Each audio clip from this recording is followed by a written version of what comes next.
right. Sorry, guys. I'm trying to upload something else. Thank you guys so much for joining. Give me one moment.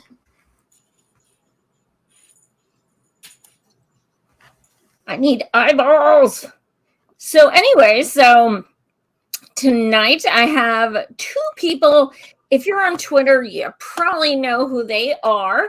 But I wanted to do a show about women and the kind of shit we put up with online on social media. And I was like, well, I know two women on Twitter who are very outspoken, and I love it. So I was like, I need to reach out to these two women specifically. So Zaina Day, you probably know her from Status Quo. She does, they do phenomenal work over there. I think they're the only channel besides myself who actually talks about East Palestine. So yay. And the other person is Sabrina Benya Young.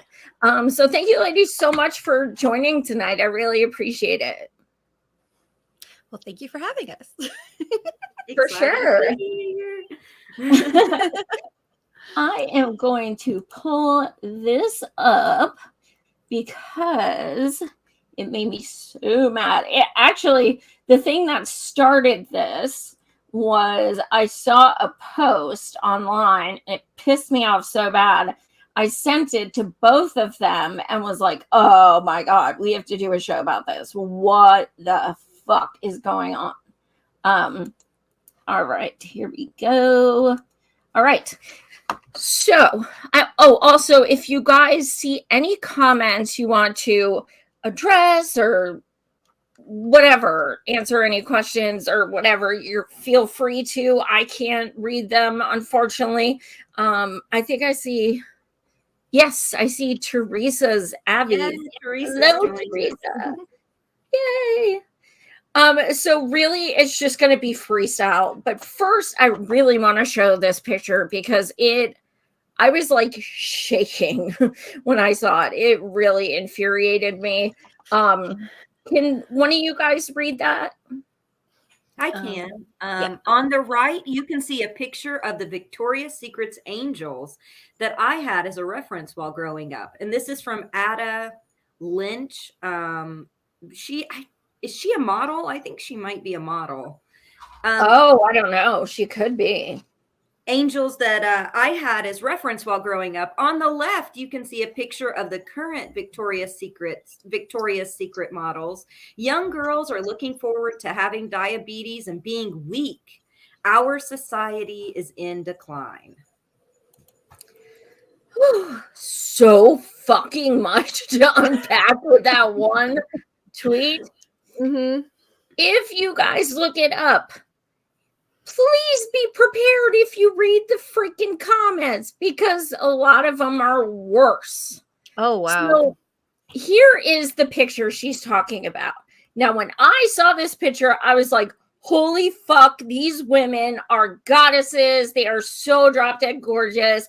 Yes, this is what we need. We need true representation of what women actually look like. This is awesome. And I was like, they are fucking beautiful. I love this. And there is a thin woman there too, but it's just all different sizes, which is, kind of how the world is. So yeah, I mean, I just wanted to show a close-up of that as well, because I just think they're absolutely beautiful. And I know as someone who is 44 years old and curvy, I'm telling you what, I found that refreshing as hell. Mm-hmm. So what? Look, I mean, and I can't be the only one, especially as someone who's, on camera several times a week, and I've really dealt with some shit from people.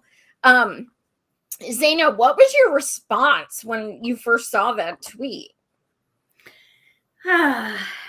I thought it was the stereotypical kind of response from someone. I felt sad for the person almost, because here they've probably spent their life conforming to this sort of image and working really hard to meet that image and feeling confident because they meet the image that society kind of imposes as like the standard beauty a model, so they get angry when that's not the standard anymore. That's I can't say that that's 100% what it is, but judging from their profile picture and other things, I was thinking you've worked so hard. And the second thought I had was how even on the left it's become so normalized to be like okay with plastic surgery and to kind of meet this mold of what it looks like. We're sort of at a weird dichotomy right now in leftist culture where it's like, yes, feel great about yourself and your body, and then at the same time it's like, yes, we should be all accepting and anyone that wants plastic surgery should get it, and not even this talk about how there is like an unrealistic beauty standard right now that's even gotten worse, and like everyone's face looks alike, everyone's body looks alike. Like it's even worse than it was when we were reading like the sassy magazines in 17 when we were teenagers somehow. So those were kind of the first thoughts that went across my mind was, well, at least, even though some people could say it's woke culture from Victoria's Secret or whatever, but they're selling bras to people with these different kinds of body types. They're not just selling bras and underclothes and stuff. Body I type. have never bought a bra there in my friggin' life. Neither have I. That shit. Like they're like, here's like an A and B cup. I'm like, what the hell am I even doing in this damn store? Exactly. I felt like Victoria's Secret was that if you were above an A cup, don't bother coming in. Like, I don't know why I went in. I can't afford that shit anyway. But yeah, no. Yeah. You are I mean, so right. I remember I was talking right before we went on that the picture of the girls from back from her day, that was what was called heroin chic, and these women essentially looked like Holocaust victims, and some of them were really ill and were doing drugs to kind of not have to eat. They were assaulted on a regular basis. They were treated horribly, and to kind of say that that's the ideal, that we're just like we're meant to starve ourselves, meant to hurt our bodies, to get this look that makes essentially white men happy. It really doesn't make any sense. And the other thought I had as well was that she had made a comment about diabetes, and clearly she's a stupid, dumb idiot who doesn't know anything about medical anything, because my daughter's a type 1. And when you're type 1, before you get treatment, you look like the skinny girls on the right because you lose tons of weight because your body goes into what's called diabetic ketosis or whatever. And what happens is your body actually eats its own muscles, it eats its own flesh, it eats itself. And that's essentially what anorexia is as well. Or even when you talk about people that are doing the keto diet, if they do it wrong, they essentially are having their bodies eat their own flesh, which sounds really gross, but I'm really into zombies, so I don't know, maybe that's why I say it that way. Anyway, but the thing is that, like, so to me, I'm like, not only is she insulting like all women, because she's even degrading the women on the right, saying that's the ideal, knowing what those women went through. Some of them were teenagers. We actually had at my high school, we had 2 cover girl models going to our school. One passed away tragically, like at 16, 17. The parents never really said, like, it was a weird situation. And it was terrible. I had another friend that I loved her dearly, and she 6 foot tall, 85 pounds. Oh my God. Like the women in that picture, and she almost died because. Well, that reminds me, Sabrina, like the thing that strikes me is when you were talking about to appeal to a male audience, but they actually do these photos to appeal to us, to try to give us unrealistic beauty standards, and then we look at it and then we try to strive for that like perfection. So we're constantly buying products, but statistics show over and over again, and not to frame it around the male gaze, but that men actually prefer women with some thick, they would prefer like less makeup, like the t-shirts, like the, that on the left, many men in polling over and over and over again, that's the photo that they would be more attracted to than the one on the right. So these companies are actually the height of irony is they're doing it to appeal to the female, not the female gaze, but our propensity to try to meet these unrealistic standards for ourselves. So they're appealing to our own insecurities. And all this woman is doing is perpetuating that, right? Exactly. And I think one of the reason I say the white male gaze is because I'm Latina. And when I was like 12, 13, I was already a C cup. And I was skinny with a C cup. Not, I would say skinny. I was normal size with a C cup. I thought I was massive. I thought I was disgusting. I remember somebody told me that I was a cow with 6 stomachs. Being in a Latino family, we're kind of like obsessed with weight. So you're either flaquita, which means you're the little skinny one, or you're gordita, which means you're the big fat one, or the little fat one. So I was the gordita. My sister was flaquita. And the problem with that is that, you know, now, and I have, and it wasn't just, I'm short, I'm petite, I'm 5'1.5". And so there was no way that my genetics would ever meet this bizarre standard that doesn't fit the most of the globe. You know, and the problem with that, in addition, you know, as a teenager, for a little while, I went to private school and then I went to public school. You know, at private school, we had these uniforms. They never fit the black and brown girls. And I never realized that. But a lot of times we get in trouble because the back of our skirts were too high, because they were short little skirts that didn't fit our curvaceous bodies. You know, we were sexualized as children. We were, I'm a Christian and I went to church all the way through. We were very much sexualized as brown and black girls for being curvy and for tempting men. For our bodies that we had no idea. Like if I wore a tank top, I was tempting a man, but if a skinny white girl did, it was fine and she was being godly. You know, so it was really crazy. So there's just so much wrapped into this. There's an intersectionality of misogyny, racism, oppression, even poverty. Like there's just so much wrapped into just that one image that she's pushing, this woman is pushing. And like you said, I think it's interesting that you said you feel sorry for her. She's lived her whole life thinking that that was the standard she should have strived for. And that's kind of sad. I remember all the work it takes to meet that standard. Go ahead, Joy. I'm sorry. Yeah, and that brings up a point I was going to make too. When I was doing, I immediately did research when I saw this person's tweet. 181 billion in beauty products in 2023 so far. 121 billion. So what that includes is makeup, skincare, you know, hair care, all that shit. 121 billion, and we're only 5.9 months in. That is so fucked up. And why is that?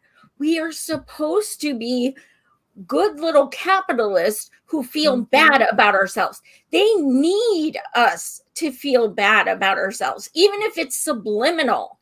I do not know one woman who is, I know I'm okay. Everything the way I look is completely okay. There's nothing wrong with me 100% of the time. Even the most beautiful women aesthetically will have moments of doubt. And that bleeds into them from other people, because you could take the most aesthetically beautiful person in the world, and the second you put them online, oh, look at her nose, look at her face, look at her hair. Every time, because our culture is so obsessed with aesthetics. And I mean, even, you know, politically, you see people, I mean, you could insult Trump in a million different ways, but oh, look at his orange skin and his big butt. Who the fuck cares? Who cares? You know, but everything is so insipid and vapid, and it's just like this outer package. But I do remember, you know, I'm 44 now, and when I was growing up in high school, there were girls in my school who absolutely had those pictures of those Victoria's Secrets models hanging in their lockers. It wasn't the boys that had the pictures. It was the girls that had the pictures of these models trying to strive for that. Yep. Yeah, absolutely. And I also knew 2 girls in my class who I would hear throwing up all the time, every day. And I'd be like, and they were tiny. I mean, they were tiny, like petite isn't even the word. And I was just like, the one especially, I was like, you don't have to do that. She's like, I don't know what you're talking about. And I was like, you don't have to do that. And then the other one, she actually opened up to me and she was saying that her parents knew she was doing what she called a scarf and barf splurge and purge. That was them. And she was actually sticking a roll of nickels inside her. So when they would take her weight, it would look like she wasn't losing any. Oh, wow. Oh my God. And That's apparently this was not rare. Apparently her friends did this. That's how she found out about it. And I thought, God, this is so fucked up. But we had swim class. That's, we were in high school. We had swimming class, and you're sitting there in swimming class with a bunch of teenage boys and they're making comments about look at her stomach or look, just nasty people. But it doesn't end when you get out of high school. That's what's fucked up. It even goes into like the workplace, getting jobs, like attractiveness. And then, I think about all the filters. Yes. Like, I tried out that stupid new filter because I wanted to see what it was about, like the glamour filter or whatever on TikTok. And I looked at it and even I was like, so I went and tried my makeup like it. And I realized I was doing that. And I was looking at it to criticize it. But even I was feeling so self-conscious. Oh, it's almost evil. Like it's creepy because there were a lot of people commenting and it was the same for me. Like it shows you all the things that you might be insecure about fixed. It's almost like it knows. And I'm not saying that from like a conspiracy theory thing. I mean, it's just like we know what of our face doesn't match the aesthetic that society puts forth, so we put extra pressure on ourselves. So they've built an app that kind of corrects all of that. And it's creepy. And so I think about these people that wear like these apps and Lucky Burrito said a body dysphoria. It can cause like a dysphoria. Body and dysmorphia. You look at yourself and then you go, I can't, I want to look like that. And so then some of these people on TikTok and stuff only present themselves with filters. So you never see what they really look like. And even though that gives them more confidence, in a way, it's a false confidence that's kind of sad that would erode over time, because it can make you isolated, make you stay indoors. You don't want to go outside if people are going to see your real face. You don't want to see people face to face, which is something that our young folks are struggling with right now. And that becomes also an issue because of being online. I'm going to be straight up. I have met people I knew online that when I met them in person, I'm like, I don't even recognize them. And that's not to be mean. It's not that they didn't look good. They just look like a different person. And I'm like, look, I'm going to be real. Because if you meet me at one of my rallies, I don't want you to be like, that's Joy. Like, I don't need that shit. So yeah, this is me, guys. This is me. When people see me, they go, you're brown. And I'm like, yeah, because I get, everything washes me out. Right.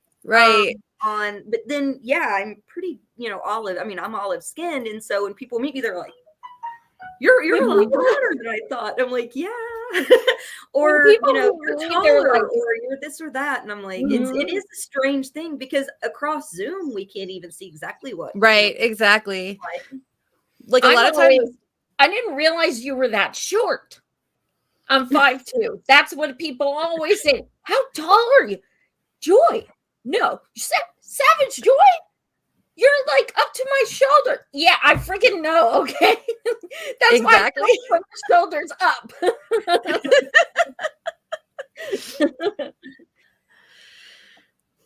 What are some of these comments saying? I wish I could see them. Let's see. We've got somebody said celebrity. I was gonna say. Yeah, that one said. Kami John said this is a side. Oh, it just moved on me. Don't do that. It said, this is a side effect of celebrity worship culture and aggressive propaganda to sell quote unquote beauty projects. And then somebody else, Lucky Burrito, said, I barely wear makeup. It's been a few years. 5'3" here. People also think I'm tall too. Okay, so then they just skip going. But yeah, I think that's kind of interesting. I was thinking actually, before social media and stuff, I because we were talking a little bit about how it affects you in the workplace and things like that. I remember several years, I mean, this was a while ago and stuff, before kids and stuff. Before kids, I looked a lot younger than my age, like a lot younger. And once Me again, I'm too. 5'1.5". And I applied for a job as a music professor, and I had emailed with the gentleman over and over again, the one that supposedly was in charge of this job or whatever. And we met in person finally. I had moved from Miami all the way to Kentucky. My husband was taking a job at the university, so it was fine. He had a job there too, and I went to apply, and it was awful. The guy looked at me, gave me a look up and down, and then refused to offer me the professorship. And then started talking about some really awful high school job that was like $10 an hour, doing pretty much like errands, which was not what we had discussed via email. And so of course, me being me, I just went above him and I got the job. But but the thing is that, you know, I found that my writing style is very, it's not like my speaking style, so it's more mature. It's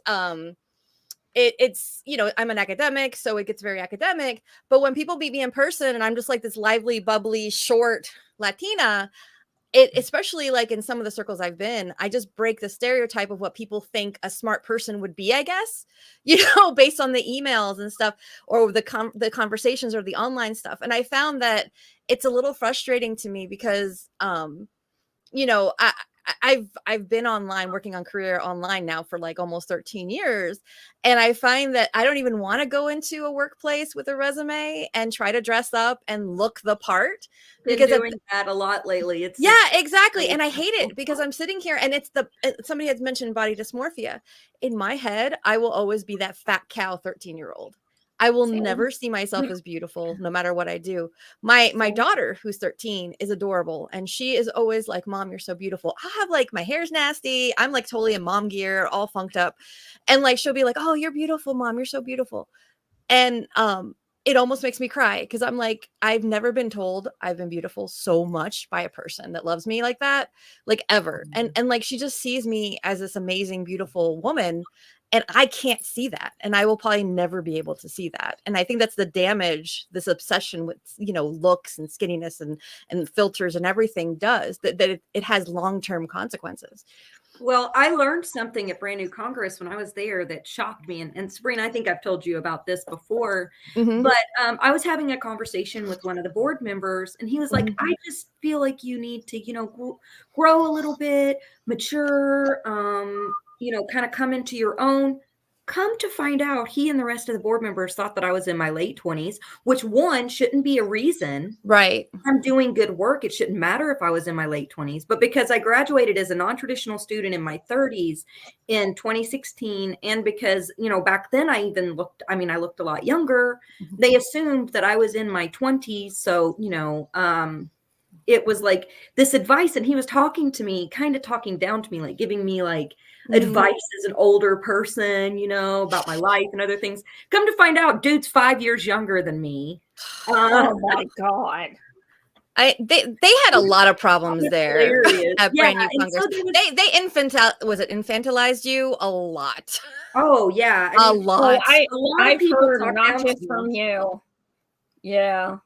Yeah. Oh, and so it was, you know, but it was the stereotype because I have have the voice I have, I guess, and I carry myself in a I would say like kind of more lighthearted way, and I try to be personable and that sort of thing. And it was like, and I think there's classism too, because it's like, I feel like people of like a higher echelon, like from generational wealth or from, you know, a certain subset of our culture, can sniff out people that are poor and automatically kind of put them on a lower echelon. And some of that has to do with looks, like what kind of clothes you can afford to buy, if you can Botox your face, if you can afford like MAC makeup so that you look, you know, this certain way every day, if you can afford the name brand clothes, if you can present yourself like that. And then I feel like no matter how much I try to fake it, I'm never going to fit into that. Like, Yeah. I can't meet that stereotype of how they are. I just can't carry myself like that.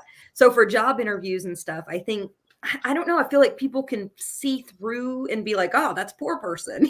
Right. I don't know how to explain it. But even like, you know, I do think it's classist sometimes. The beauty standards Yeah. are classist because who can afford to go out Mhm. and get their hair, like getting your hair. I've only had my nails done twice. That's Mhm. all that I did and once on my it's wedding because day. That was it. yeah, or like pedicures, people that talk about getting like pedicures all the time. I'm like, how are you affording Yeah. mani-pedis? Like, I can't afford mani-pedis.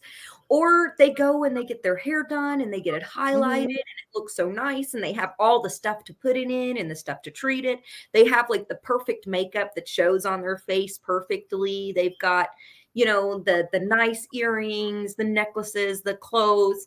All of that is so expensive. It is. I'm like, I I have my 99-cent store nail polish on. Thank you very much. Thank you, Henry. I have my dollar store clip-in. Yeah, I mean, I've never had a fake tan. I don't do my nails. I've worn makeup. I wear lip gloss.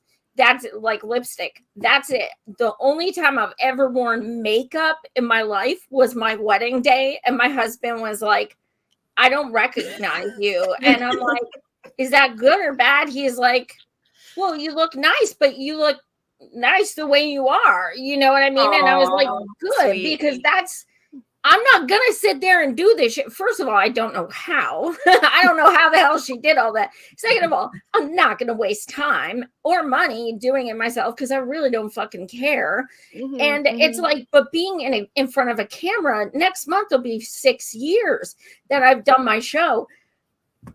God, people can be just disgusting. When I first started my show, nobody knew who I was. So it got bad. It was, I would get comments where it would be, I'm trying to pay attention to what you're saying, but I can't even listen because you're so fucking ugly. I can't concentrate on anything else. Your parents should be ashamed of you. You're repulsive.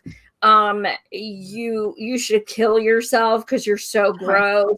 I mean, you guys have no idea. And that's how it was every day. I mean, after every live stream, I would just fucking sob I'm so hysterically sorry. and feel so ugly and just so like, I know I'm not like Miss America, but I would leave there feeling like, holy shit, nothing I said meant anything because they couldn't go beyond this. And then I was like, should I just do a podcast? And everyone's like, no, we love your facial expressions. Don't do that and don't give in. And I took a month off. I couldn't take it. I could not take it. I like legit broke down and I'm like, I've never felt so fucking ugly in my life. What should I do? And then finally I was with Real Progressives and Steve made a video and he's like, y'all motherfuckers say one more thing to her, you're getting blocked. I don't care if you donate to the channel. I don't care. And then from that on, it was less and less. But even today, I still get the weird young lady. Do you kiss your mother with that mouth, young lady? I'm 44 fucking years old. Like, don't tell me what the fuck I can say. Like, so you still get that patronizing, like, come on, young lady, don't say that, or you need to, blah, blah, blah. It's like, no, this is my channel. You're coming on my channel. If you want to say you can try, blah, blah, blah, but don't order me. Don't tell me, like, don't judge me. That's not why we're here. Come on, Joy, just smile more. Yes, I know. Oh my God, your name is Joy. No. What's wrong with you? Dude, people say that to me. I'm not playing. Like, people will be like, for someone who's named Joy, you don't seem very happy. No, I'm not. Because can you look around? Do you see all this shit that's fucking happening? No, I'm not. Exactly. I remember I used to live in Miami, and when my husband met me, we were in Miami. We were grad students together, and no joke, I had friends that spent hundreds of dollars every month, like, to look absolutely gorgeous. I would go to the, because I'm kind of also the, like my sister was the one that did the makeup and all that stuff. She spent time making sure she looked absolutely gorgeous. I didn't care. I was the one with the good personality. So I was always like t-shirts, jeans. I didn't know how to dress. I mean, I still have issues with fashion. I don't understand it. But what happened was that, like, you know, I remember I would go grocery shopping in Miami and everybody looked like they were runway models with the, you know, they had these gorgeous heels and their hair and the makeup and the nails and the everything.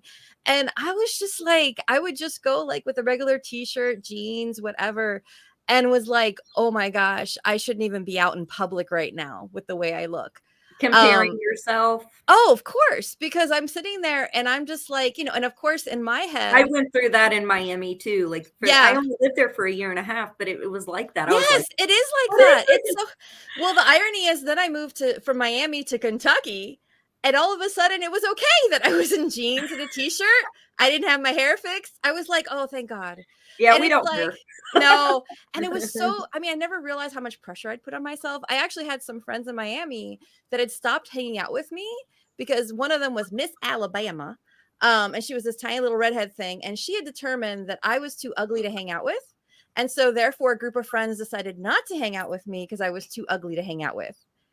Their loss. That's yeah. I know, it's cruel. It was what's cruel. ugly. Yeah, That's and it's just ugly. that you is know, ugly. Yep. it was very ugly. And it's like, you know, and the funny thing is that, you know, now, I mean, you know, it's still pervasive. And I think that, like, you know, social media, especially, like, we've created this fake narrative. And I had a good friend of mine. She died during the pandemic. She was in her 40s and she was living in a nursing home, had a lot of issues with her. She had a disease where her skin was different patches of color.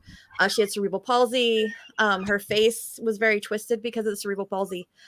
And she dealt with so much discrimination in her life. And I remember she was one of my bridesmaids. And I remember, you know, we were really good friends. And she sat down and talked to me one time. And she said, I hate walking onto a public bus. She says, because there are children that scream and go, what is that? You know, and I'm just like, you know, and she never, you know, she always wanted to get married. She always seemed to be the best friend that the boy would never go for. He would go for the pretty girl that was friends, and nobody ever saw her for who the beautiful person she was. And I'm really sad she passed and never, you know, she was in a nursing home at the age of 40, and you know, she was a sweet person, and I'm sad that she's gone, but she lived, you know, she was really smart. She was a psychologist, and she couldn't get a job because clients didn't want to meet with her because of her looks.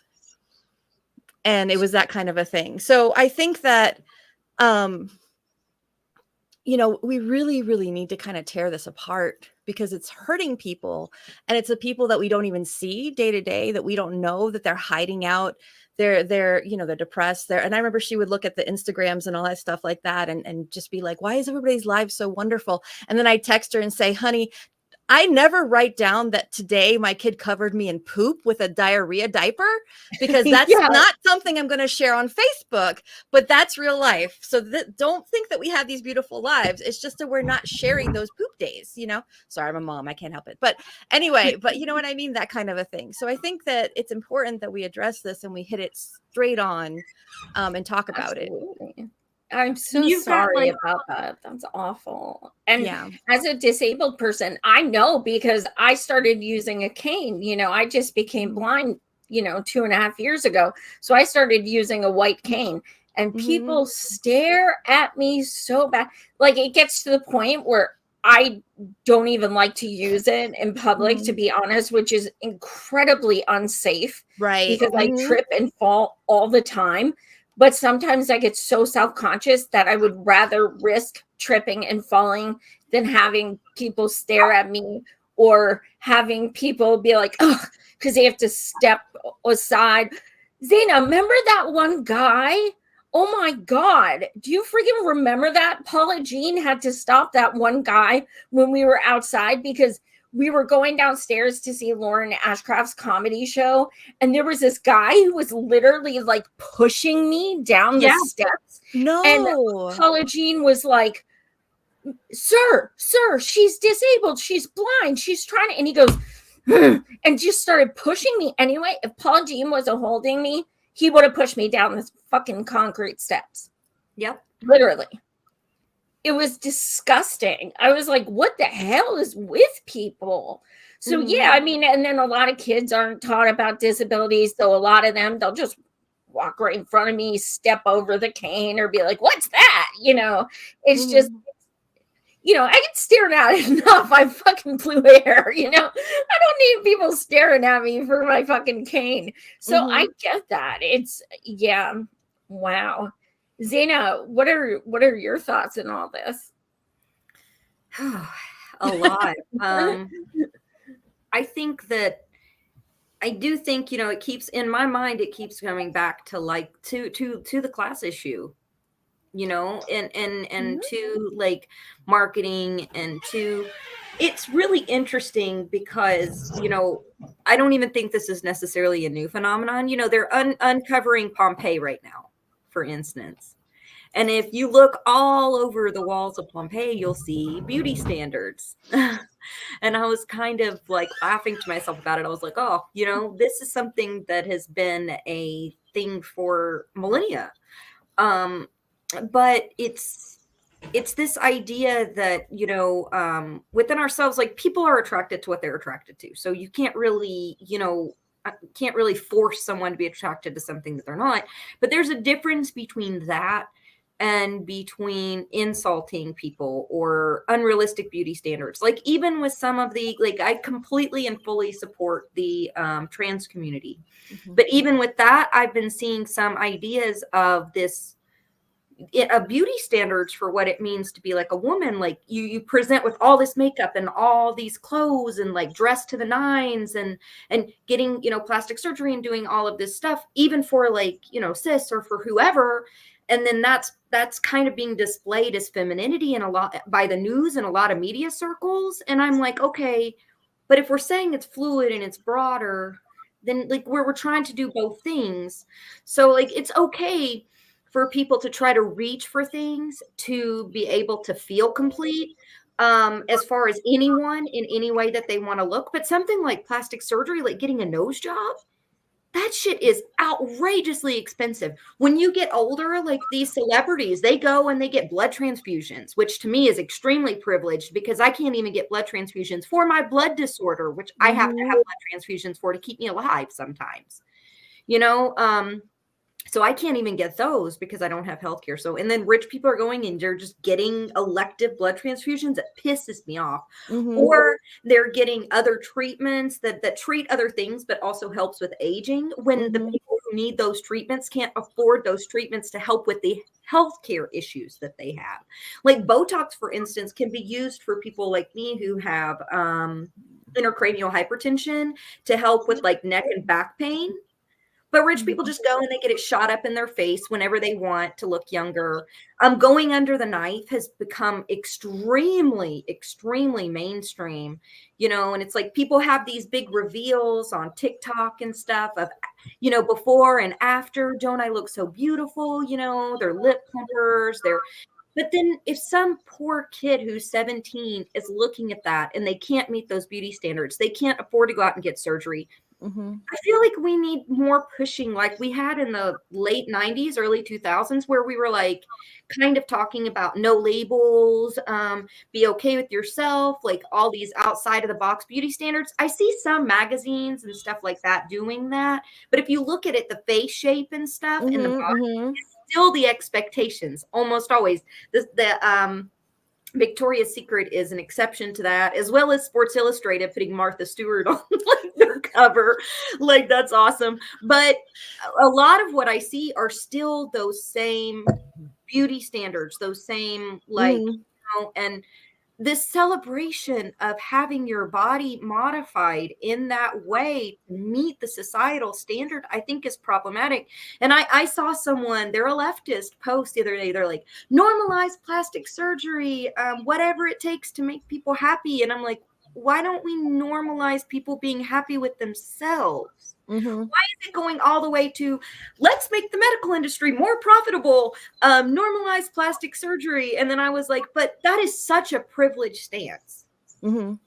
That is such a privileged stance, because who the fuck can afford that? Mm-hmm. No, it's true. Yeah, I think oh, I'm sorry. Go ahead. no, I was just going to say, Kami John wrote down, and going to what you were saying, Zaina, it says capitalism prioritizes superficial beauty over real beauty. The beauty of the Got it. mind, heart, and spirit, those things have no value in a capitalist society. I was just going to read that because I thought that Absolutely. was like right on point what Zaina was just saying. And Kami's met me in person several times, so he knows I'm physically adorable and a great person. So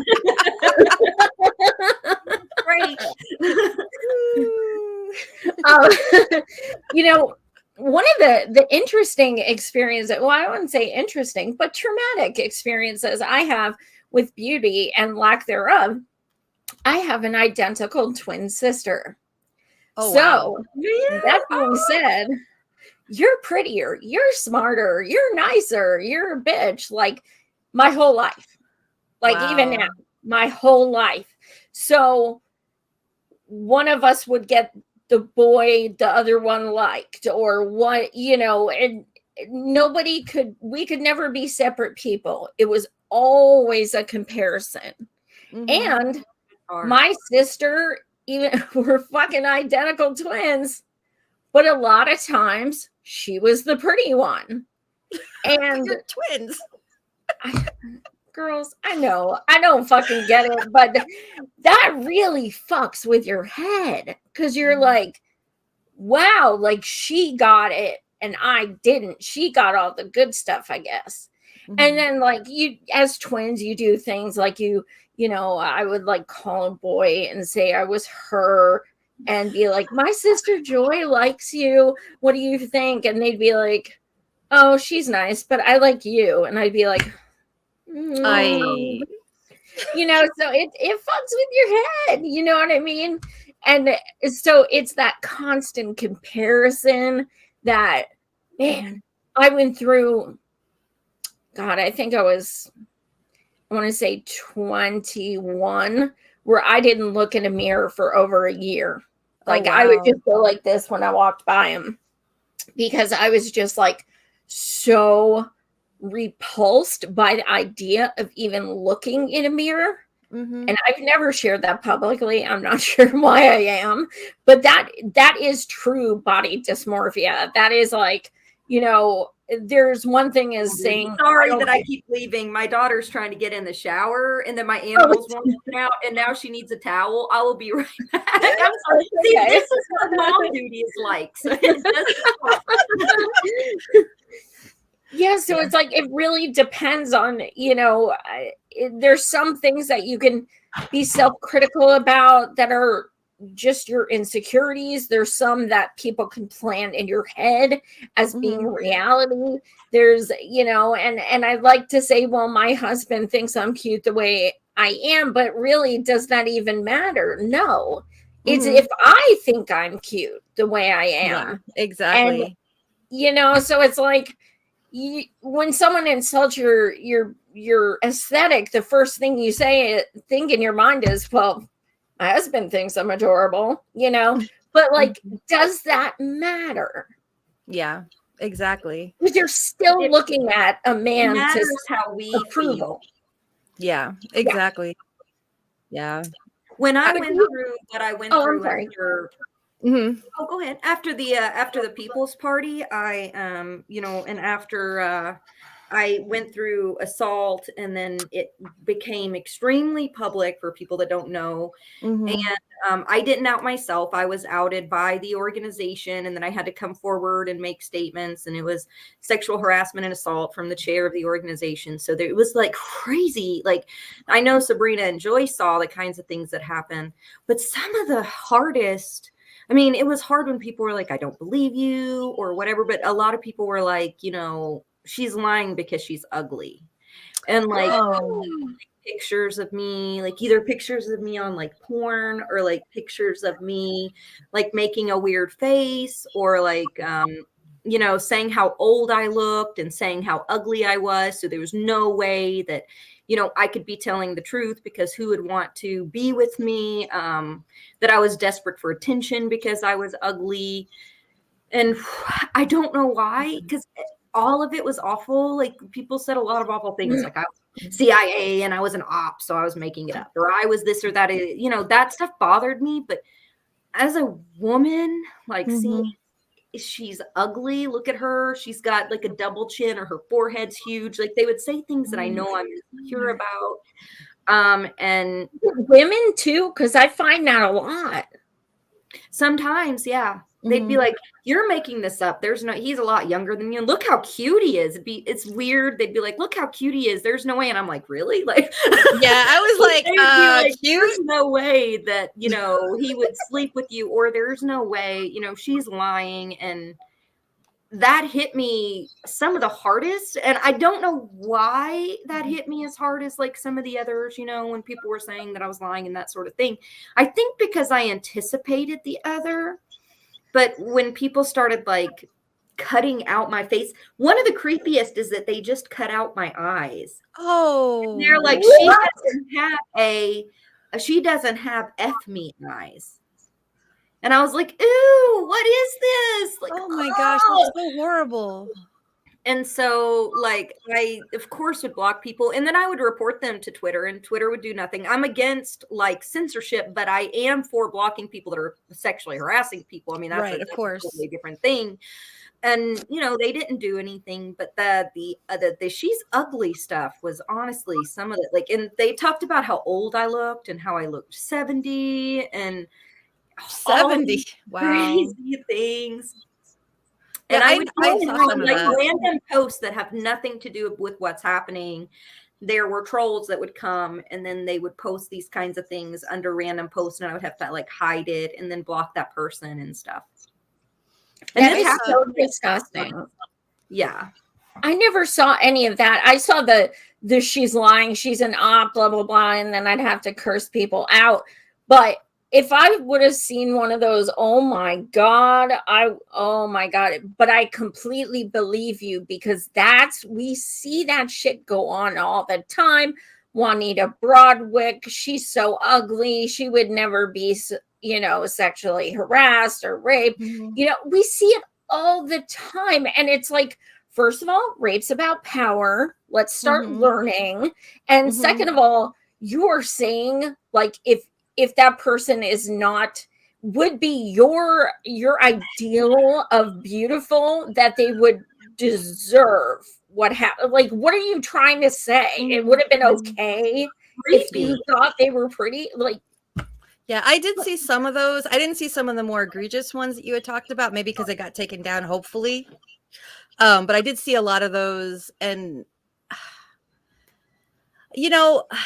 it's, people don't realize that there's actual people. I mean, I guess this particular group, because MPP is brutal, disgusting, a bunch of, jerks, whatever. But like they know the damage they're doing. I mean, that kind of damage. I remember, because of course I'm vocal online as well, and I've had fun things said to me and stuff. But I remember one person, did the whole like, why don't you go kill yourself kind of thing, not knowing that I've suffered from depression since I was 7. Like, telling me something like that at the wrong moment could send me off on a tailspin, depending on what's going on. And, and I've had people say really disgusting comments, obviously violent stuff as well, and all that kind of stuff as well. And I don't, yeah, you're saying they said Elon allows demons from, I can't see it because a little bit, it's to say hell on Twitter. But yeah, like it's that's just vegan. You're vegan? Right. Or not, no, that's not vegan. That's green Wicca. Green. Okay. Oh, really? Oh, okay. Yay. So, oh, look. Oh, hi. So anyway, yeah.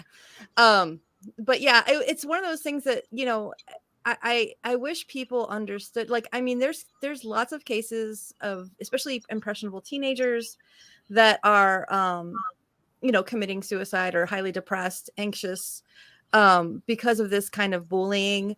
The trans community, the LGBTQ community, the things that are being said, and to take it even a step further, it's not even just social media, it's the news as well. Because like, I know for me as a Latina during the Trump era, hearing every day about how Latinos are nothing but rapists and drug dealers, it hurt. And it was like constant. And it made me so angry. And it still makes me angry. I still post about this stuff because I had people that I knew, blasting immigrants left and right, when I'm just sitting there going, do you not realize you're talking about my family? My parents came here as political refugees. I'm first generation American. My kids are second generation American. Why do you hate me? For what? Because it's my family's brown? Like, I don't understand. And You're the exception. yeah. Oh, I hate it when people, I think Brand New Congress had somebody tell me that I was one of the good ones. Yeah. I won't say the name, but yeah, had somebody tell me that I was one of the good ones.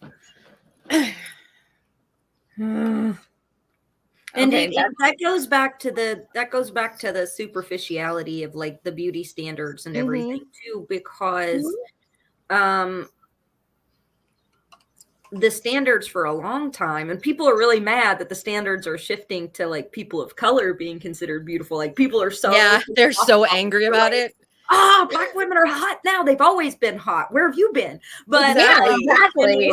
Like the beauty standards kind of shifting and seeing more and more representation. People are like losing their shit over it. But for the longest time, it's always been like, the tan skin to a certain extent, but white features. Right. Like tan skin, but the tiny button nose and or they'll lighten the skin with cream, or they'll lighten it like digitally in magazines. Yep. Where somebody has beautiful dark skin and they make it like this weird, like pasty color. Yeah, exactly. Yep. Or like, so for the longest time, and a lot of the Kardashians, for instance, have breast implants because Armenian women, Persian women, we have hips, but we have little waists. Like I have like tiny, like baby wrists. Like I have a very small frame and I was super skinny in my waist, but my butt was like, my hips and stuff, was out there. So I had really long legs. I was curvy. And then I was very small chested. So that people made fun of that all the time because you're supposed to apparently have, full up here, tiny itty bitty waist, wait, 19 inches. And then like badonkadonk too. So it's like this unrealistic hourglass thing that they put us into, that just doesn't work. You're supposed to have no cellulite, when almost all women have it's natural. Even skinny women have it. I remember being a teenage girl. When I was 90 pounds. I was so self-conscious of like my upper legs and stuff. I wouldn't wear shorts. I love to wear dresses and skirts. I love fashion. So but I like more of the classic style, which was always too expensive for me to buy. So I'd like go to Goodwill and like look for those kinds of things. Thrift shop. Love classic fashion. I love it. I love like the old 1950s style dresses and stuff like that. Like I was doing hipster before hipster was a thing. I remember I was to a concert and one of my friends looked around like he had known me for years and everyone was dressed like that style in the late 2000s and he was like, there's like 40 Zaynas here. It's weird. but yeah, the whole like apple body shape or pear shape or something outside of the box, kind of like what we saw in the picture that you showed earlier. Yes, exactly. That's just natural and it's normal and cellulite is normal. And God, one of the worst things is like mothers when they get stretch marks or like their skin doesn't retract back. Like I have Elders syndrome. So my skin, retracted back and I happen to have very clear skin because of that. Having the rest of the disease blows, but that's what, it does cause that too. But I have friends that have like stretch marks and the stomach, they had given birth to beautiful children or like C-section scars. So it's almost like once you give birth, women are thrown away. And also you have this thing where as men age, they become more and more attractive, but as women age, they get kind of dejected and that goes for the same. And I can't tell you how many 40-something women I know whose husbands left them for a 25-year-old. This is a real life thing. Like these women go and they help build up their homes, their lives, and everything else for this man. And then this man comes leaves them for some 20-year-old. That is a real life phenomenon that really does happen. Mhm. And then they're struggling. They're trying to raise their kids by themselves. Their ex-husband's off like traveling to Europe and shit with their like 22-year-old girlfriend. It's like, and where's the female solidarity there to the person who, I'm sorry, but I'm just going to say it, to the person who decided to break up a marriage and run off with like a father of like 3. But that's part of the beauty standard problem. We're not, it's not like, oh, she's aging, that's beautiful. She had babies, that's beautiful. I think, I can't see who's in the discussion, but I'm sure a lot of these people are on Twitter. Oh, and that People's Party, don't worry, he's not a fan of them. Yeah, he's the official one, the first guy. Yeah. He's not Nick. No. Because I was like, what the fuck are they doing? No, that's not him. No, it was the other night, and I was like, and they were like, no, it's okay. But anyone in here who is watching, if you have Facebook, Instagram, Twitter, I want to challenge you all, when we get off the air, please make a post that says, say something kind about another woman. And let's just lift each other up. Let's just tag people we know in person, our friends, and say, hey, you know what? You're an awesome person. You're fun. You're a great friend. And let's just say something kind about each other, because I see so many women tearing other women down. And to be honest with you, a lot of it seems like, I know when it's me, honestly, I feel like it's a lot more women than men.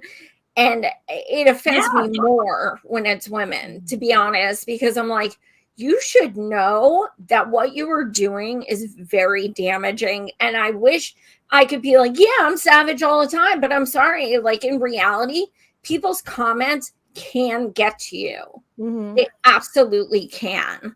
And they get to the strongest, famous people you could know, because we're human.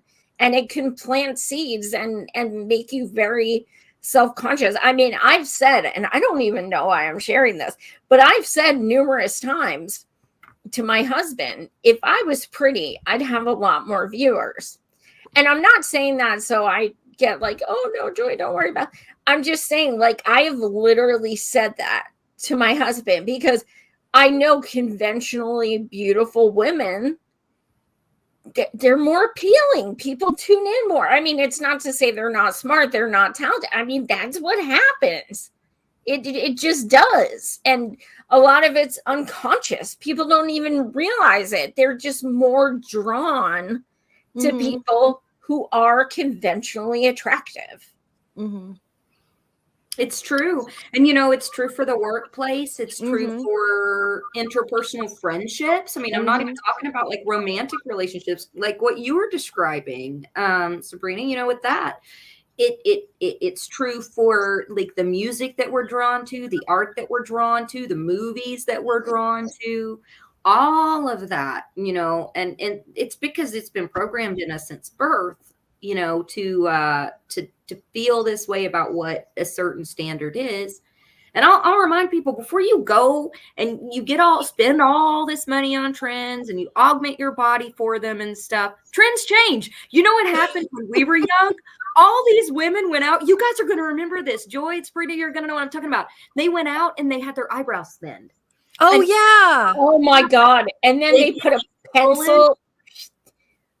I used to have the biggest, fullest, prettiest eyebrows. Like, they were like Brooke Shields eyebrows, because I'm Persian, and I plucked them because people made fun of my unibrow, right? Because that was not cool back then. It wasn't okay. Neither was my nose. It wasn't, my body type wasn't considered attractive until the Kardashians. I was considered not pretty. And then all of a sudden it kind of became a trend, and like my face shape and stuff. And then all of a sudden people were like, you're pretty. And then now it's shifted. It's always changing. But I used to have these big, full, like beautiful arches and stuff. And I plucked a lot of them away. But people would go out and they'd literally, have them removed and have it like tattooed over. And then 5 years later, bushy ass fucking eyebrows. Oh yeah, they were in. I was like, And then yay! people are going and having them threaded or having them like replaced and spending thousands of dollars to get eyebrows. Now thin eyebrows are coming back in, and I'm afraid people are going to be like doing the opposite thing. It's like, oh my you god, always look pissed or surprised or something. I don't know. Like some people will be like, surprised. Woo! like, are you mad? Are you? I The don't 90s. know what Oh, I'm and doing. remember the lip liner thing? Like some people Oh got my those God, lip the liners black that was, lip tattooed liner. on their Oh face. yeah, that was like a Hialeah thing, man. You got the the black lip liner with the red and the yeah. Or it was a lot of times they use eyeliner. They And use just no man, we black. use permanent marker, man.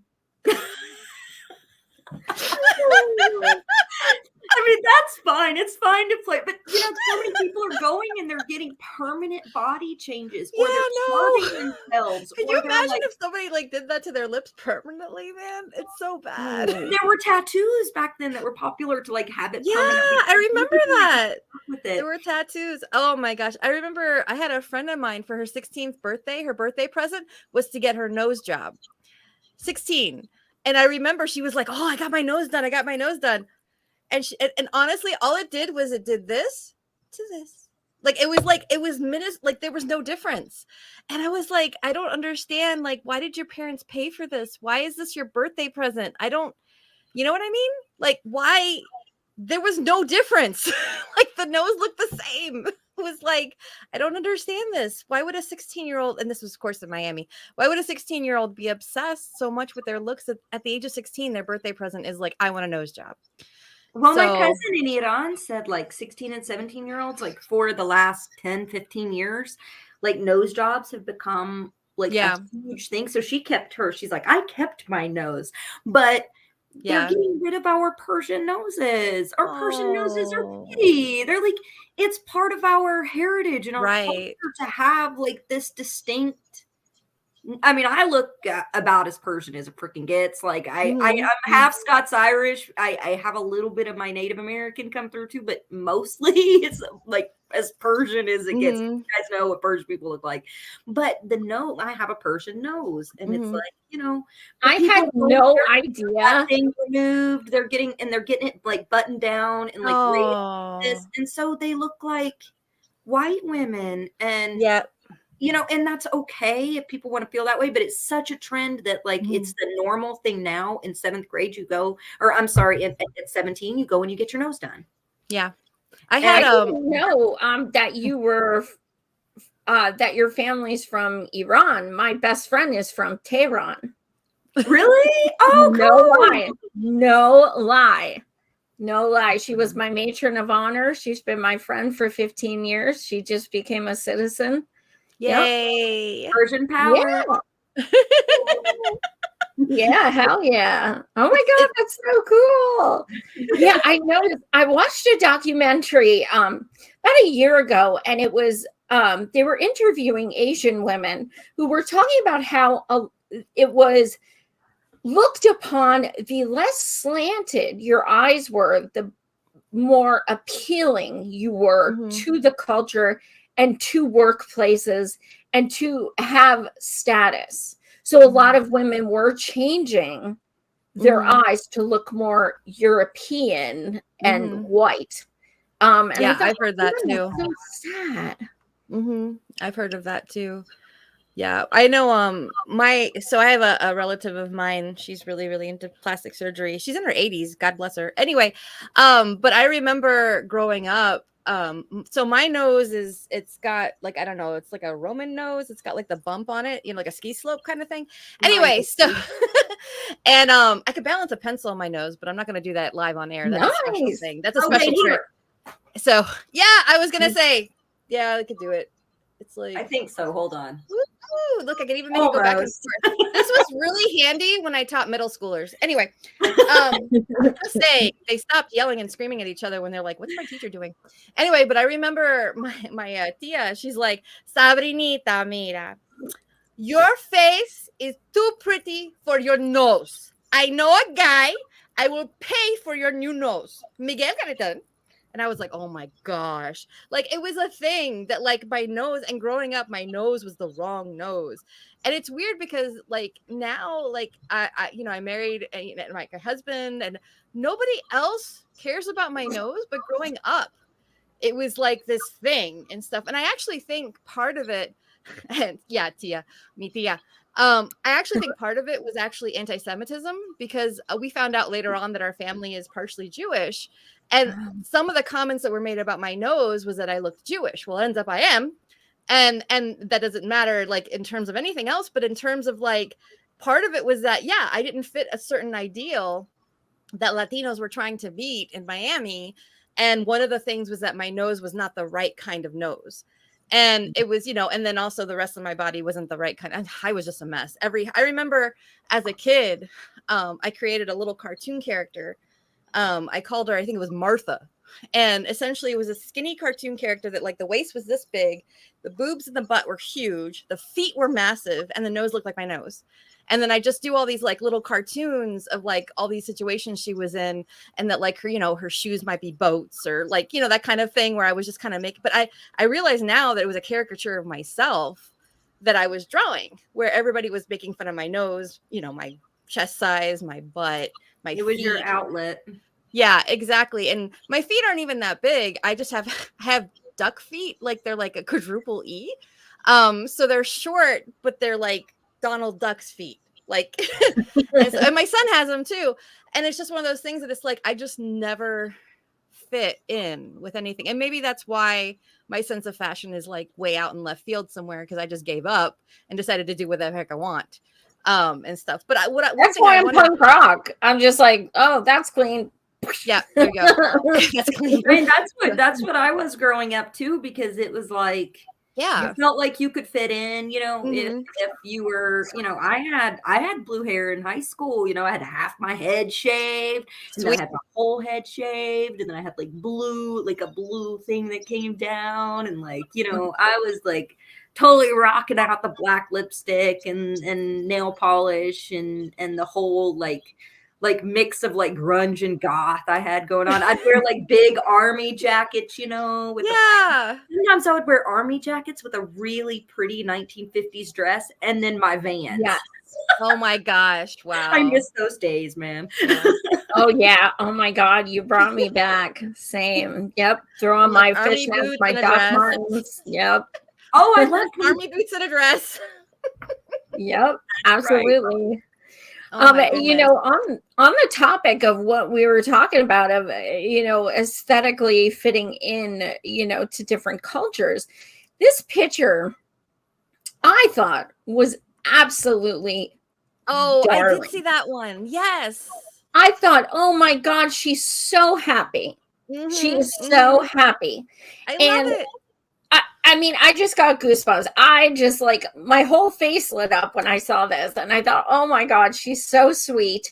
And as a young Black girl, seeing a Disney character who has always been white, now she gets to see that character as a person of color, and she gets to dress up, and she's like excited and happy. And the comments, yes, they were awful. Wow. I mean, can't you just let someone be happy? Can't you just let, like, they were all about. On that is just sheer meanness.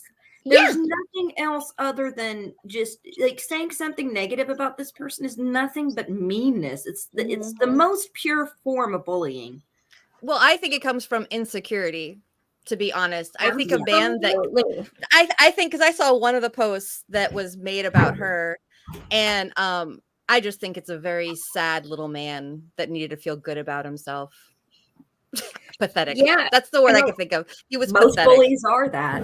Yeah, insecure. And a lot were women too, and it's just like a lot of women were commenting on that. Can't you just let someone be happy? How does it affect you? Right. If this girl goes and dresses up and is happy, how does that affect you? It doesn't. Mind your fucking business. Give it a love or shut the fuck up. Exactly. And I feel bad. I don't know how old the girl is, but I'm sitting here going, I mean, somebody took her picture and made it go viral for the wrong reasons. I know. I mean, you know, they're teenagers and young women that have, you know, killed themselves for this kind of a thing. Absolutely. And all I could think of was that, like, I just wish that I because it was a repost, so I don't know who the original like picture was from and stuff. So it was a retweet or whatever. But I'm like, I hope somebody's holding her right now and that she has a support system she needs, because when, you know, when people go viral for these kind of things, you know, even though in the thread, I noticed in the comments, it was pretty much the women were all positive and stuff. And some of the men were too. And then the ones that were negative were almost exclusively men. In fact, I don't even know the one thread that I saw. I don't even know if any of the negative comments were women. And, you know, I hope that, you know, that young girl gets to have support, because, you know, there is a real connection between social media bullying and depression and severe Absolutely. mental health issues and crises. You know, imagine, you know, wherever she is, her neighborhood, if people have seen it, you know, if she's in high school or college, like, you know, if she's wherever she's at, you know, people are going to see this, and you know, the comments were cruel.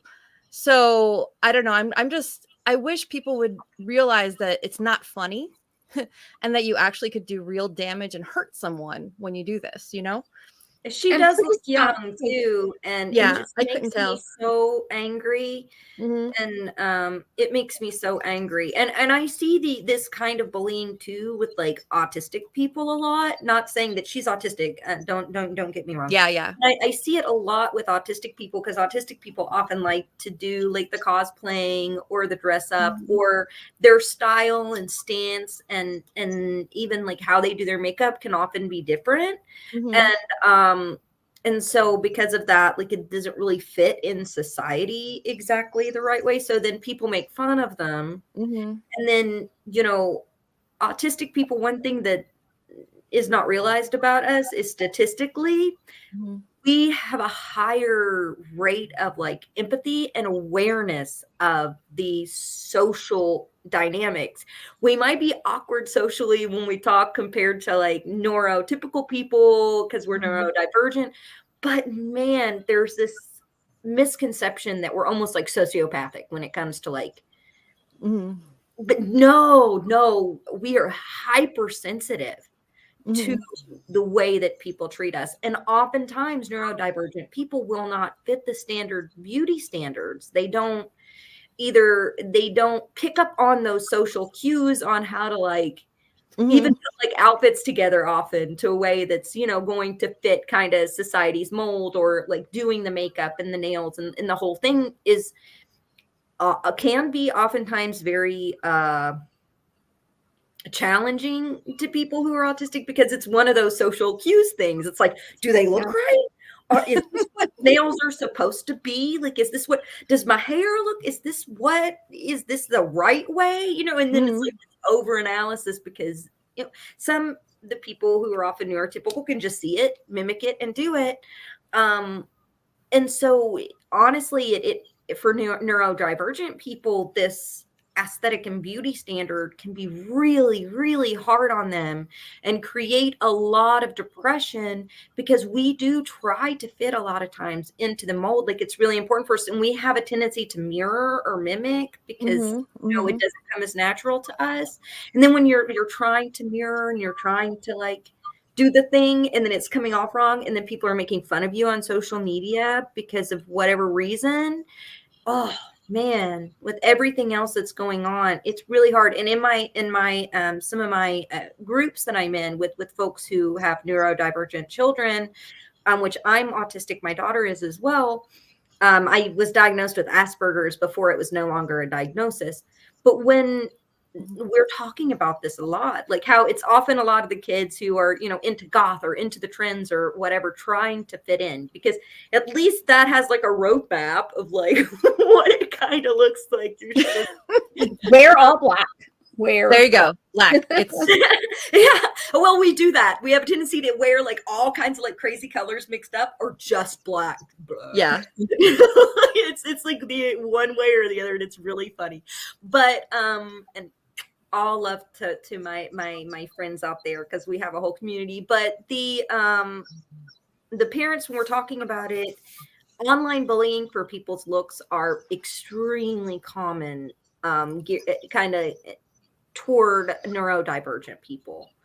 And it reminds me of that girl, just teenagers in general getting bullied and stuff like that. You never know what's going on in their lives and what they're dealing with, and they can't social media, not being able to participate in social media is also like a death knell for kids, because they can't interact, because that's where kids are talking to each other right now. And I digress a little, but to anyone watching, please don't take pictures of people without asking them. Oh my fucking God. Even people I care about, I considered comrades. They sit there and they're like, I was in the restaurant. Look at this guy's hair. Or I was on the subway. Look at stop. And I still don't approve, but they don't even black the people's faces out. Right. And I still don't like it, but like, dude, stop. Because back before people started being, it started being more common with colored hair and tattoos and stuff for girls, I used to have people take my picture all the time without asking me. And it got to the point where I became agoraphobic. And I didn't leave the house for over 3 months because I was always self-conscious that people were taking pictures of me. And you don't want to be scrolling on Twitter and see a picture of you like, or doing something stupid, or, you don't want to see that shit. It's not fair. If you like someone's shirt or something, say, hey, can I take a picture of your shirt? Don't be snapping pictures of people. It's just fucked up. That's my disclaimer. BBC said Society of Mean Girls. That's pretty accurate. Oh, and also hi Mason, and hi Ghost Start, and hi ADC. We had a few more people join us. Oh yes. Oh, I'm so glad you guys can fucking see who's here. I always feel hi Testo, and Jenna Colby's here too. I love you. Yeah, there's my boo. Well, I definitely would love to hear your closing thoughts. What is something you want all our listeners, whether they are female, male, LGBTQIA, any listeners whatsoever, what would you like them to take away from this discussion? Sabrina, if you'd like to go first. Okay. Don't put me on the spot. No, just kidding. We covered so many things today. I think that actually you kind of made the point, Joy, that like we should go ahead and promote saying positive things about each other. I'm trying to think. There's a meme and I can't remember how it goes, but it's something about what is it? If women go ahead and if somebody has a crooked crown, they fix it. They don't make fun of it. And I know I'm paraphrasing it, but essentially I think that, just with everybody in general and stuff, but especially if you're in a workplace, if you're in a neighborhood, if it's in your own family, my family was very toxic when it came to looks. If you see somebody is being bullied, step up and say something and support them. Because part of the reason that bullying is so prevalent is that so many of us sit around and do nothing or we participate. And so I would say that if we actively did not participate in the bullying and we moved forward and tried to make a difference in terms of supporting the person and standing up to bullies, I was thinking about my daughter and her friends, and I love them because they couldn't care less what they look like. They're all of them have different, they're just so different. Some of them are neurodivergent. Some of them have disabilities. My daughter's diabetic. I love the fact that they don't care what they look like. They all act like whatever they want. It doesn't really matter. And I love that they support each other. There was one girl in the group. She's Black, and my daughter's school is predominantly white. And what happened was that one kid on the playground decided to say a racist comment to her. So the girl herself stood up and said, that's racist. And the whole playground stood behind her and was like, that was racist. And the kid got in trouble and had a talking to from his parents and the principal. And, the situation was resolved instead of other kids either not saying anything or pulling back or joining in. They all recognized, that whole group of middle schoolers recognized this was wrong. Bullying is wrong. And we're going to stand up for her. You know what I mean? And she stood up for herself. And it was one of those things that, like, we have to stand up together. So my thought is that we need to support each other, and we shouldn't sit down and be idle, because sometimes being idle is being complicit. Absolutely. Zeynab? That was awesome. Zoomers, I'm telling you, Zoomers can teach us a whole hell of a lot if we listen to them. We did a good job raising them, I think. A lot of us did. But also, I think that they innately understand each other, that the picking and the bullying and the stuff is happening. But the good thing is, with Zoomers, that are younger, it's happening less than it was in the early 2000s and mid 2000s. So at least this generation is starting to tackle these things and see it and accept each other more, which I think is a really beautiful thing. They're awesome. They kick ass. I love them. But I also have a 13-year-old daughter too. Exactly. And I'm like, I think sometimes we should just like sit down and just listen to Gen Z and shut up, because they get it. They get it so much better than we do, even with the social media and everything. I love the fact that my daughter and her friends couldn't care less if they shave their armpits. I'm like, when I was like obsessed with that when I was younger, and I was like, she's like, I'm like, okay, all right, more power to you. Oh yeah, that's how you parent. I hope she never hears this podcast. Yeah, I know, right? I'm always like sharing stories like, oh shit, I hope my husband. Yeah, I probably shouldn't have said that out loud. Well, thank you both so much. You guys are amazing. I knew you were both the perfect people to ask to have this discussion. Thank you all so much for watching. Smash the like, smash the subscribe. I also have a rock fin. Tomorrow night, I continue my interviews with people of East Palestine. Tomorrow, I have a gentleman named Scott Smith who has been doing scientific testing on the water and air in East Palestine, and he's going to be discussing the not great things he's finding. And you can see all my prior episodes with the residents of East Palestine, and I'm going to continue to have them. Also, speaking of East Palestine, please go to m4m4all.org. Jenna, can you put that in the thing, please, in the comments? m4m4all.org. We are trying to raise money. I'm doing a rally in East Palestine for Medicare for All. We are trying to educate people in East Palestine and surrounding areas that they are eligible for 1881A, which means President Biden could give them immediate 100% coverage of all medical needs. Literally right now, if he actually cared. So we are trying to educate them on that. We are going to have a huge rally, but we're also bringing tons of mutual aid. We literally are renting a truck to bring mutual aid. So we need all the help we can get. We are all volunteers. We have, we're all disabled or unemployed or on food stamps, or like we are a collective of 100% volunteer who are just doing this because we want people to have health care. So everything helps. If you donate even $5, that buys a family an entire case of water. And to let you guys know, yes, people are still drinking bottled water and cooking in bottled water, but people are also bathing in bottled water. So they are having donations of bottled water from outside the area because it's gone. Well, people were getting rashes and stuff taking showers, so I don't blame them. Yeah. So I mean, this is so important because they need help. I talk to them and they are losing hope.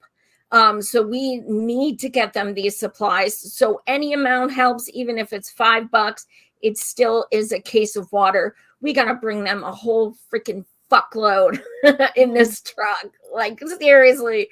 And the rally and mutual aid is July 22nd. I'll be the MC and we will have incredible speakers. So please look for updates on that as well. But yes, ladies, where can people find you? Well, you can go ahead and follow me on Twitter at the Latin Diva, which is my name under there.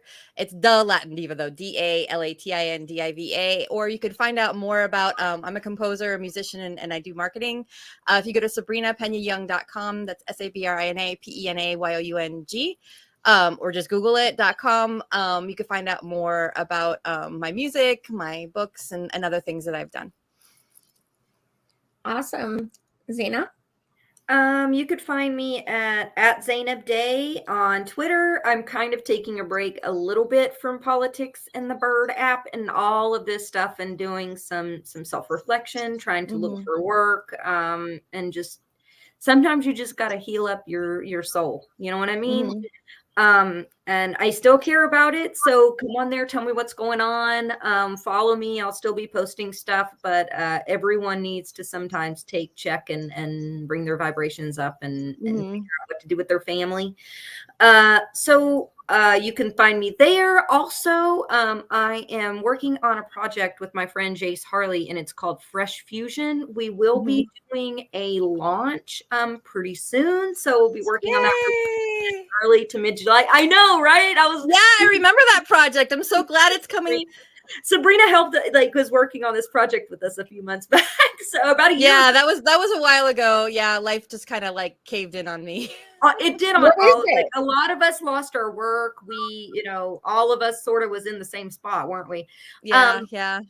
It is a website that is focused on looking at action and organizing in a different way. So it's not focused on politics as far as political people that are running for office and things like that. It's more looking at it toward art, music, education, and for systems outside of the box. For instance, one thing that Jason and I were working on about a year ago, and I'm working on right now because I've been looking for grant funding, is we were talking about sustainable farms and maybe being able to buy 20, 30 acres, have a farm where folks can come and learn how to learn how to grow their own gardens. You could have people donate freezers, for instance, and canning equipment and things like that. And gardening equipment. So folks that aren't gardening anymore, or they have old equipment, they can donate, and then you can give that to other people. So we can start to teach food sustainability and start to reach out to Jenna Colby about that.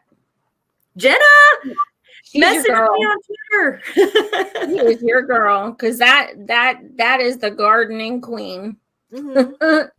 That's awesome. And my mom, she's so brilliant at this stuff, and I have no idea how to do any of it. And I was like, oh my God, Mom, people should learn, because then she's got 1/8 of an acre, and she gets so much food. It lasts most of the family through the winter, and she grows everything from grapes to berries to and then she's got her winter foods, and she's got a little greenhouse, and she's poor. I mean, we're dirt poor, but she's able to eat really well. And I know that's harder in urban. So one of the things we were talking about is that's just one example of thinking outside of the box. So it's really about building community, coming together through not only art and music, but through different ways that we can make connections, and we can start thinking about ways that we can communicate about these specific kinds of ideas that are outside of the box, and that us taking advantage of the system that's out there. Me and Lucky Burrito were talking about this night before last.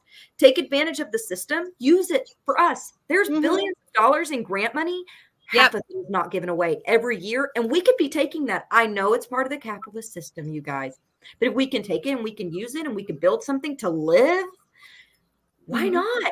And Sabrina's talking about right now, how to use AI in organizing. Yes. So we were going to reach out to you and ask you to come on one of our first podcasts. So these are the kinds of things, and bringing people together. That's what Fresh Fusion is all about. It's about spirituality. It's about, it's about change, art, music. Jace is a rapper. He's an artist, and he's an amazing graphic artist. He's super talented. So yeah, and there's other people going to be involved, and that's what it's about. So check out freshfusion.org, and the website's up, but we're going to be updating it. We're going to be doing a relaunch, and we're going to be building like some discords and some community around this to start bringing people together, so that mutual aid isn't just passing around the same $20 to all of us. It's actually starting to think about some sustainable solutions that are outside of just begging our politicians to do something. Well, I mean, one of the things that over the last year I started, I think it's mutualaidUSA.wordpress.com, and it's a very basic site. It's not fancy at all like Fresh Fusion is going to be. But what I've been doing is just slowly adding pages. Like when there was the baby formula shortage, I added a page about baby formula and actually free breast milk that people could get for their babies. Because what was happening with that specifically is that the infants that were getting affected the most were the sickly ones that could only have specific kinds of formula. And so because of that, they needed specific formula and they were unable to get it. So the babies that were the sickest were the ones that needed the formula most. So I found a lot of resources for that. My daughter's diabetic, so I have a page for diabetic resources. I have a page for New York. I did a post about strikes, but using AI, one of the things you can do is you actually can zone in on a specific location and put in mutual aid, food banks, whatever, ask it, and they will list and you can ask for the URL. You have to be very specific in your prompt, but you ask and it will list it for you. And you can even put a nice little pretty table if you want to. But it kind of takes that step out where you're sitting there scouring the internet, looking for help. And so I've only built it out a little bit and stuff, and I want to keep on building it out. But one of the things that I believe in mutual aid is that if we can get all of us off of the capitalist system, we're depending on each other, we're helping each other, they can't control us anymore. If we don't have to show up 40 hours, a week, 60 hours a week to make some random dude happy so he could buy his third or fourth yacht, if we can just say, hey, I'm going to work as much as I need to work, but most of my food, most of my, rent or my, we live in a co-op or whatever we do, if we depend on each other, if we create our socialist society ourselves, they can't do a damn thing about it. If millions of us do it, they can't do anything about it. They can't outlaw us making gardens, you know, and stuff. So, or like, I mean, they can try, but we'll just work around it. Like we'll build them using, solar panels and all these places. And stuff. We'll build them some flower pots and be like, now you should be happy, bitch. Leave us alone. Exactly. Here's you a bush of tomatoes. Go away. Go away. Well, I know our local church that I'm part of has a clothing co-op. And before the pandemic, they were helping like 100 people, a month or whatever. During the pandemic, they ramped it up, helping thousands of families in Western New York. People donate like crazy. They send vans of clothes to homeless shelters. They have we have once a month, we serve 600 families that come in and buy the clothes for $0.25 a piece because that's all we need to keep it going. And that's it. And people come in and buy garbage bags full of clothes to donate for foster children, for families that are adopting, for poor families, for people in their community that need clothes. And I don't know anybody that's had to go back to school shopping for a child. Oh my gosh, being able to spend $20 instead of like 200 is huge. So, and it's very easy to keep. I mean, we have, a couple dozen people running it, but it's something that, could be replicated anywhere else. Or food pantries, the little food pantries that people have, like little library things and stuff. We can do it ourselves. We're doing it already. We just need to ramp it up. So I'm sorry, I'm really in the mutual aid. That's awesome. That is so cool. Screw the system. So yes. And also, please be aware that when you give super chats, you are participating in the capitalist system. And you are also giving your money that could go to mutual aid. I'm not talking about Patreon. I'm talking about super chats. So when you go to channels, and for people who are very hateful against women and against disabled people, and they just talk about other streamers all day, and that's it. Yeah. When you give them $20, $50 and stuff, they don't care. So it's better off if you just type in #mutual aid. You give 20 persons $20 to a single mom who's going to lose her house in a month. That works a lot better. And for a fact, it's helping someone. So that's my spiel. But yes, thank you, ladies, so Thank you for having us. much. Thank you. Thank Joy. you. And hello, everybody that came. I know I didn't say much, but hi. Yes, thank you guys so much. Smash the like, smash subscribe, and I will see you guys tomorrow night, 9 p.m. Thanks again. Much love. Thank you for coming.